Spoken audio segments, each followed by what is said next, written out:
Və biz davam edirik. İşğaldan azad olunan ərazilərə böyük köç davam edir. Gündən günə köç karvanlarının sayı artır, ünvanları dəyişir. Bugün daha 49 ailə doğma yurduna qovuşub. Ağdamın Kəngərli kəndi yeni sakinlərini qarşılayıb. Düşmənin viran qoyduğu şəhər və kəndlərimiz qurulduqca keçmiş məcburi köçkünlərin doğma yurdlarına dönmək arzuları da reallığa çevrilir. Bugün növbə Kəngərli kəndindən 232 nəfərdən ibarət 49 ailəyə çatdı.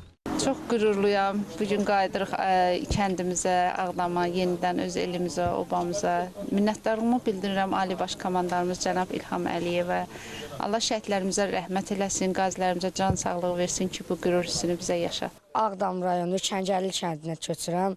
Həqiqətən çox həyəcanlıyam, sevincimin həddi hüdudu yoxdur.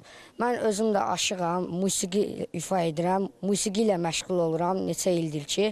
Və mən orada öz musiqi sənətimi, öz musiqimi Ağdam Kəngərli kəndində də yaradacam və orada nəsildən nəslə ötürəcəm.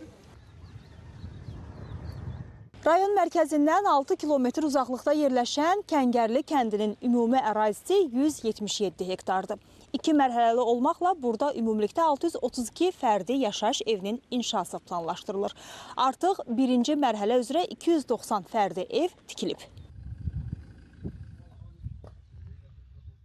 Təəssüratlarımız belədir ki, Yerobanı görürük, sevişirik, ürəyimiz dağa dönür. Bütün qohum, əqrəbə, kətdən gedəndə biz bir ailə idik, bugün 5 ailə qayıtmışıq. Bax, bu kətdən çıxanda 36 yaşım vardı.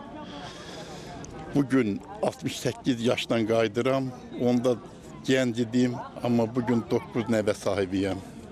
Mən deyərdim ki, bugün sevincimin həddi hüdudu yoxdur. Yenidən qurulan Kəngərli kəndi ümumilikdə 2544 nəfərin yaşayışı üçün nəzərdə tutulub. Burada hər cür şəraiti olan evlər tikilib. Əhalinin məşğulluğunun təmin edilməsi üçün də tədbirlər görülüb. Bütün bunlar isə uzun illər yurd həsrəti ilə yaşayan sakinlərin rahat və təhlükəsiz şəkildə yaşamaları üçün həyata keçirilir. Rəşidə Zülfüqarova, Sədaqət Süleyman, ASTV xəbər.